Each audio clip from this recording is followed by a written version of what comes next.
వీరి కంటే ఎక్కువగా నీవు నన్ను ప్రేమించుచున్నావా అనే ప్రశ్న.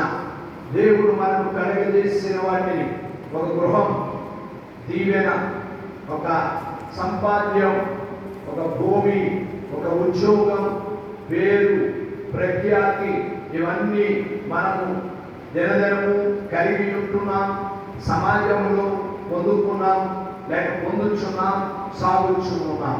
దేవుని యొక్క ప్రశ్న, వీటికంటే నీకు దేవుడు అనుగ్రహించిన వాటి కంటే ఎక్కువగా దేవునిని ప్రేమించగలుగుచు ఉన్నావా? తప్పక మన జీవితంలో దేవునిని ఎక్కువగా ప్రేమించుటలో మనము ఇంకా ఎదగవలసి ఉన్నది. మనం సహవాసమును ఎక్కువగా చేసిన వారమై దేవుని దగ్గర నేను ప్రేమించే బిడ్డగా ఉన్నాను, దేవుని నేను ఎక్కువగా ప్రేమిస్తూ ఉన్నాను, ప్రాధాన్యత, ప్రథమ స్థానం దేవునికే నేను ఇస్తూ ఉన్నాను అనే అలవాటును మన జీవితంలో పెంచుకుంటూ దేవుని సన్నిధిలో ఇంకా ఆసక్తితో ముందుకు సాగిపోదాం. అదే ఆ రీతిగా పేతురుకు యేసయ్య వేసిన ప్రశ్నకు పేతురు యొక్క అద్భుతమైన జవాబును కూడా చూచాడు. అవును ప్రభువా, నేను నిన్ను ప్రేమించుచున్నానని నీవే ఎరుగుదువు. దానిలోని అర్థం, నేను నా నోటి మాటతో చెప్పుట కంటే నా అంతరంగమును పరిశీలించుచున్న దేవుడవు, నా అంతరంగమును ఎరిగి ఉన్న దేవుడవు నీవు, నా ఆలోచనలను ఎరిగి ఉన్న దేవుడవు నీవు. ఐఎమ్ ఓపెన్ బిఫోర్ యు, నేను నీ ఎదుట బాహాటముగా ఉన్నాను, నీవే ఎరుగుదువు. ఎంత మంచి జవాబును అతడు చెప్పగలిగాడు. ఆ జవాబుతో యేసయ్య పేతురుకు ఇస్తున్నటువంటి ఒక బాధ్యతను మనము చూస్తున్నాం. ఈరోజు ఆ బాధ్యతను దేవుని వాక్యంలో మనము కొద్ది నిమిషాలు ధ్యానించుకోబోతున్నాం. ఏమిటా బాధ్యత? అందుకు యేసు నా గొర్రె పిల్లలను, చాలా మనకు ఆశ్చర్యం అనిపిస్తుంది, పేతురు గారికి కూడా ఆశ్చర్యం అనిపించింది. ఏమిటి బాధ్యత? నా గొర్రె పిల్లలను మేపుము అంటూ ఉన్నాడు. గొర్రె పిల్లలు ఎవరివి? దేవునివి. గొర్రె పిల్లలు ఎవరివి? ఆయనవి. ఆయన ప్రత్యేకమైన పనిని పేతురుకు అప్పచెప్పుచు ప్రాధాన్యమైన విషయం గొర్రెలు అనే మాటతో చేయక గొర్రె పిల్లలు అని చెప్తూ ఉన్నాడు. పరిశుద్ధ గ్రంథమైన బైబిలు తెలియపరుస్తున్న దేవుడు తన ప్రజలను గొర్రెలుగా ఆయన అభివర్ణిస్తూ ఉన్నాడు. ఆ క్రమంలోనే ఆయన కాపరిగా మనకు ఉన్నాడు, మనకు మంచి కాపరిగా ఆయన ఉన్నాడు అనే సత్యం మనల్ని బలపరుస్తూ ఉంది.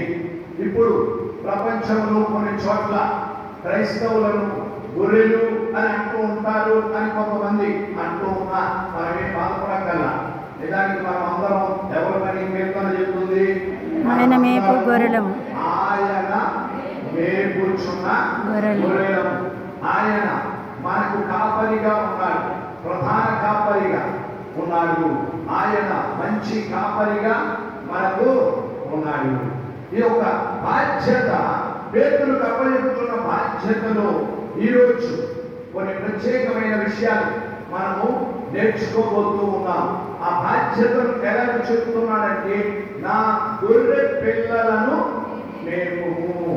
గొర్రె పిల్లలు అనే మాట మనకు పిల్లలు అంటే అర్థమైపోయింది. పిల్లలు అనే మాట మనందరికీ అర్థమవుతుంది. పిల్లలు మనమే. పిల్లలు పిల్లలు అంటే ఎవరు? మేము పిల్లలండి అన్నవాడు చేసేదండి. కొంతమంది నాకే డౌట్, ఆ పిల్లలు కాదు, పెళ్లి కాదు, నాదు పిల్ల చేతులు ఎంత తీశారు, ఇంకా ఎత్తలేదు. ఈ మధ్యలో అక్కడ కూర్చున్నారు కొంతమంది. అప్పుడు చెప్పండి, నువ్వు పిల్ల. దేవుడు ప్రాధాన్యత ఎవరికి ఇస్తున్నాడు? మీ పిల్లలకు చాలా ప్రాధాన్యతను ఇస్తా ఉన్నాడు. అందుకే దాని వాక్యము మనము కొద్ది నిమిషాలు ధ్యానించుకుంటున్నాం. మందిరంలో ఉన్న మీతో పాటు ఉన్న మీ పిల్లలందరినీ దేవుడు ఎంతగానో ప్రేమిస్తూ వారి పట్ల ఆయన శ్రద్ధ వహిస్తూ, ఓ నా సేవకుడా ఈ గొర్రె పిల్లలను మేపుము అనే బాధ్యతను అప్పగిస్తూ ఉన్నాడు. మందిరంలో ఎంతమంది పిల్లలు ఉంటారు అనేది మనకు ఒకసారి అర్థం కావాలి అంటే, వివాహము కాని వారు బిడ్డలు అందరూ ఒకసారి లేచి నిలబడండి. అబ్బాయిలు అమ్మాయిలు చెప్పండి. తొందరగా లోహిత నిలబడ్డావా? అక్క నిలబడ్డదా? Very good, very good. కొంతమంది బయట కూడా నిలబడ్డారు, కొంతమంది బయట కూడా నిలబడ్డారు. నిలబడిన జనం, నిలబడిన పిల్లలని నిలబడిన వాళ్ళే కూర్చున్న వాళ్ళు చప్పట్లు పిల్లలని దాన్ని బట్టి ఎవరు ఎక్కున్నారు ఇక్కడ కూర్చోండి. Very good, thank you. పిల్లలుగా, పిల్లలు అనే మాట చిన్నపిల్లలకు, యవనస్తులకు మరియు కొత్తగా విశ్వాసంలోనికి వచ్చిన వారికి వర్తిస్తుంది. 3 రకాలైన అర్థం ఆ మాటలో ఉంది. జనరల్గా చిల్డ్రన్, వయస్సును బట్టి, ఏజ్ను బట్టి చిల్డ్రన్.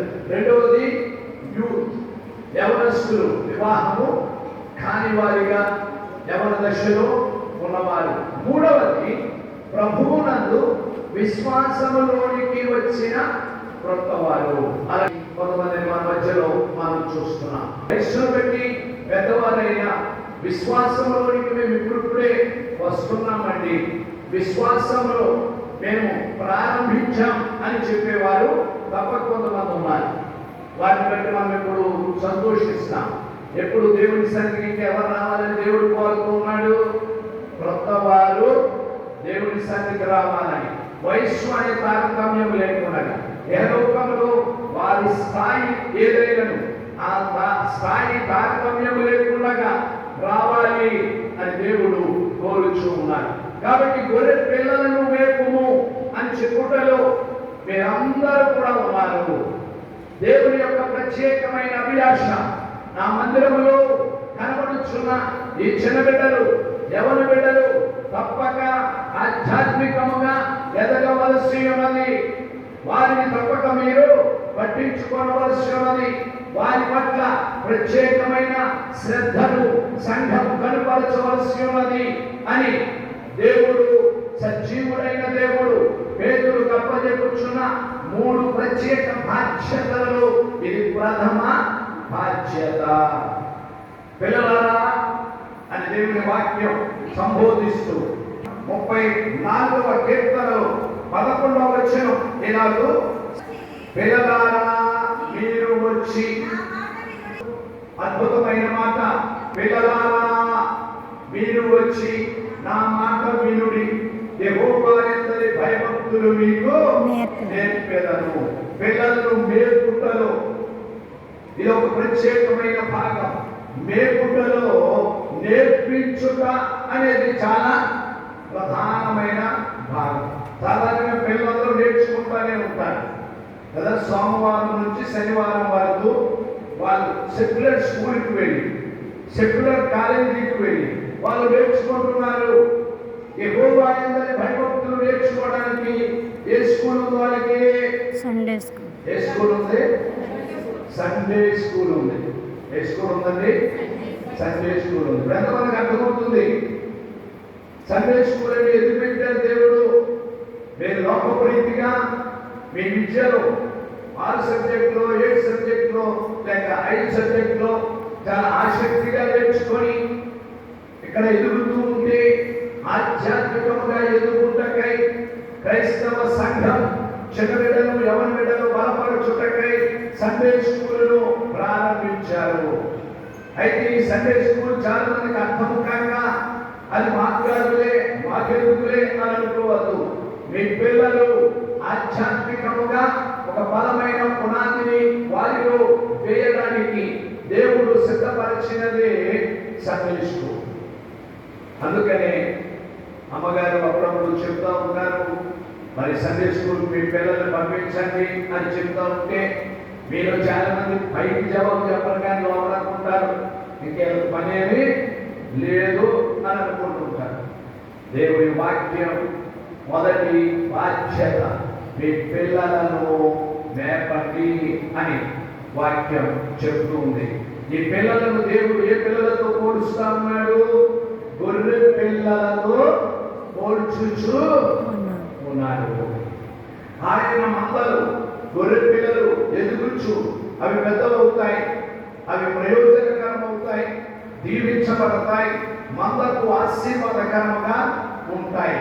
కాబట్టి దేవుని సన్నిధికి వచ్చినప్పుడు సండే స్కూల్లో నేర్చుకునేది ఏమిటి? యెహోవా యందు భయభక్తులు. ఎవరు నేర్పిస్తారు? అందరు నేర్పించలేదు. నేర్పించే వాళ్ళు ఏమంటారు? టీచర్స్ అంటారు. ఏమంటారు? టీచర్స్. వాళ్ళు మాత్రమే నేర్పించగలుగుతారు. నేర్పించేవారు ముందు నేర్చుకున్న వారై ఉంటారు. నేర్పించేవారు ఎలాగో నేర్పించాలో వాళ్ళు నేర్చుకొని తగిన తరబీదులు లేక తగిన ప్రార్థనలు సిద్ధపాటును కలిగి ఉన్నవారై ఆ పనిని చేస్తూ ఉన్నారు. కొంతమంది బిడ్డలు చాలా ఆసక్తిగా సండే స్కూల్కు వస్తూ ఉంటారు. మరి కొంతమంది సండే స్కూల్ను నిర్లక్ష్యం చేస్తూ ఉంటారు. కొంతమంది సండే స్కూల్కు పంపించడానికి కొన్నిసార్లు కొన్ని చక్కని ఆటంకాలు చెబుతా ఉంటారు. దానిలో 4 ఆటంకాలు మీకు జ్ఞాపకం చేస్తాను. మొదటి ఆటంకం, పిల్లల్ని సండే స్కూల్ పంపించాలంటే స్కూల్కి ఒక్కరోజు అన్నారు. ఏంటమ్మా? కుక్కలు. ఏంటి? కుక్కలు. ఓకే. రెండవ కాలవండి. రెండవది కాలవండి. మూడోది మూడో ఆటం ఏమనుకున్నారు? బండ్లండి. ఎక్కడ బండ్లు? ఇవన్నీ పోతున్నాయి బండ్లు. ఇక 4వ ఆటంకం చెప్పమంటారా? బండి లేదండి. ఏం లేదు? బండి లేదండి. మీకు లేక మాకు బండ్లు లేవండి అన్నట్టే బండి లేదంట. అంతే కదా. సైమన్ గారి ఇంట్లో 4 బళ్ళు ఉన్నాయి. మీకు ఏమైనా ఇస్తారే? మళ్ళీ చూడండి ఒకసారి. అవకాశం ఉన్నాయంటే సరే పెరిగినట్టు అంతే. ఓకే మా ఏమంటారు? ఏమన్నా దాంట్లో ఏమంటారు? అట్లా వేసిపోతున్నాడండి, వీళ్ళు వేసిపోతున్నాడు, ఎవరు వేసిపోతున్నా నాకు పడితే నేను వేసుకుని వెళ్ళిపోతున్నాను, మీకు ఎగ్జామ్కి నా దగ్గర ఏడొకటి లేదు. ఈ ఆటంకాలు చెప్పిన వారు ఇక్కడ కూర్చున్న మీరే. ఈ మనూరులో చెప్పిన ఆటంకాలు సోమవారం నుంచి శనివారం వెళ్ళడానికి ఒక్కరోజైనా, సోమవారం నుంచి శనివారానికి వెళ్ళడానికి కాలపడుతుందా? సోమవారం నుంచి శనివారానికి వెళ్ళడానికి బళ్ళు రోడ్డు మీద అడ్డొస్తున్నాయా? సోమవారం నుంచి శనివారం వెళ్ళడానికి బండి లేదా? ఆటంకాలు బయట చెప్పేది కాదు, మన ఊరి విషయంలో నేను మాట్లాడుతున్నాను. మీ కుటుంబం కొరకు నేను మాట్లాడుతున్నాను, మీ బిడ్డల కొరకు నేను మాట్లాడుతున్నాను. దేవుడు నాకు ఇచ్చిన ప్రేరణలో ఎంతమంది మన పిల్లలు చక్కగా వస్తూ ఉన్నారు, ఇంకా ఎదుగుతూ ఉన్నాం. దేవునికి మహిమకరంగా మా పిల్లలు ఎదగాలి, విద్యలో అద్భుతంగా వారు ఎదగాలి. అదే సమయంలో ఆయన గొర్రె పిల్లలుగా ఉన్న మీ బిడ్డలు, మీ ప్రియ కుమారులు లేక కుమార్తెలు దేవుని యందు భయభక్తులు నేర్చుకోనుటకు దేవుని సన్నిధిలో వారు రావాలి. నేర్పించేవారు కొంతమంది ఉంటారు, ఆసక్తితో నేర్పిస్తారు. అందరూ టీచర్స్గా ఉండలేరు, కానీ ఉండగల మనము సహకరించగలం. టీచర్స్గా ఉండే వారికి దేవుడు ఇచ్చిన తలాంతులో వారు నేర్పిస్తారు. మిగిలిన వారు అనేక రీతులుగా సండే స్కూల్ కూడా కొంతమంది సహకరించేవారు కావాలి. సండే స్కూల్లో కూడా వచ్చిన బిడ్డలకు సహకరించేవారు కావాలి. దేవుని సన్నిధిలో మన గొర్రె పిల్లలుగా ఉన్న బిడ్డలు. దీనిలో చాలా మంది మేము పెద్దవాళ్ళమండి అని అనుకోవద్దు. ఒక హై స్కూల్లో ఉంటే పెద్దవాళ్ళం అండి అని అనుకోవద్దు. అప్పుడు మనకు రెండవ విభాగం ఉంది, దానిని యూత్ అని పిలుస్తారు. యూత్ గా యవనస్తులంగా మేము కూడుకుంటున్నా, దేవునిలో ఎదుగుచున్నా. అమ్మగారు యవనస్తులు మీటింగ్ పెట్టినప్పుడు వెళ్ళిపోతున్నారు మీ పిల్లలు అంటూ ఉంటారు. యవనస్తుల యొక్క బాధ్యత, మీకు మీరే నేను దేవుని గొర్రె పిల్లగా ఆధ్యాత్మికముగా మేతను తీసుకోవలసినది. ఆధ్యాత్మికముగా నేను ఎదగవలసి ఉన్నది. కొంతమంది పిల్లలు మీరు తీసుకుపోతూ ఉంటారు, అప్పుడు ఎందుకు తీసుకెళ్ళిపోతున్నారని ఇంకే కొంచెం బాధపడుతూ ఉంటారు. వాక్యం ఇక్కడ బాధ్యత ఇస్తుంది. సంఘానికి, సంఘ కాపానికి దేవుని వాక్యం ఇస్తున్న మొదటి బాధ్యత, గొర్రె పిల్లలను మేపండి. ఎప్పుడు పిల్లలందరూ బాగా కూర్చోవాలి, మొదలు కూర్చోవాలి అని నేను చెప్తా ఉంటాను. మీరు కొంతమంది పిల్లలు మీ దగ్గర కూర్చోబెట్టుకుని ఉంటారు. వాళ్ళు ముందు తీసుకొచ్చి కూర్చోబెట్టడానికి కూడా మీరు కొంచెం చొరవ చూపవలసిన పని ఉంది. ప్రయాసపడాలి. వారిని కూర్చోబెట్టే సమయం లేక వలన వారు కూర్చోండి అని ఆసక్తిగా మందిరంలో చిన్నపిల్లలందరూ తర్వాత వయసు వారు కూర్చుంటే ఎంత బాగుంటుంది. అది ఒక క్రమమైన పద్ధతిగా ఉంటుంది. కొంతమంది తాతలు కూడా మానవాళ్ళు కూర్చుంటుంటారు. కూర్చోవడంలో ఇబ్బంది ఏమీ లేదు, కానీ మందిరంలోకి వచ్చినప్పుడు వాళ్ళు ఎక్కడ కూర్చోవాలి అక్కడ కూర్చుంటే దేవుడికి మహిమకరంగా ఉంటుంది. దేవుడికి స్తోత్రం. హల్లెలూయా. అదే సమయంలో బిడ్డలకు మీరు నేర్పిస్తున్నారు, నేను ఎక్కడ కూర్చొని దేవుడిని ఆరాధిస్తాను, నీవు అక్కడ కూర్చొని దేవుడిని ఆరాధించాలి. నా ప్రియ కుమారుడా, నా ప్రియ కుమార్తె, నా ప్రియ మనవరాల అనే ఆ భక్తిని వారిని కూర్చున్న పెట్టడంలో కూడా మనము నేర్పిస్తూ ఉంటాం. దేవునికి స్తోత్రం. హల్లెలూయా. హల్లెలూయా. ఎంతమంది పని మనం చేయగలుగుతున్నాం. గొర్రె పిల్లలను దేవుడు ఎంతగానో పట్టించుకుంటున్నాడు. గొర్రె పిల్లలుగా దేవుడికి మహిమకరంగా ఎదగాలి అని దేవుడు పట్టించుకుంటూ ఉన్నాడు. కాబట్టి యవనస్తులు కొంతమంది పర్వాలేదులే, మేము ఇంకా కనబడకపోయినా పర్వాలేదు అనుకోవద్దు. యవనస్తులుగా ఎంతవరకు వివాహము కానంత వరకు, వివాహం అయ్యే సమయం వరకు నీవు యవనస్తులుగా ఉన్నావు. కాబట్టి దానిలో ఒక పాత్ర నీవు పోషిస్తూ, నేను దేవుడికి మహిమకరంగా ఉంటాను, దేవుడి పరిచర్యలో మహిమకరంగా ఉంటాను, నా దేవుని కృపలో ఒక గొర్రె పిల్లగా నేను ఇక్కడ ఎదుగుచూ ఉన్నాను, ఆయన భయభక్తులు నేర్చుకున్నాను. ఇంకా దేవుడి యందు భక్తిలో నేర్చుకునే విషయం సామెతల గ్రంథం 22వ అధ్యాయం 6వ వచనం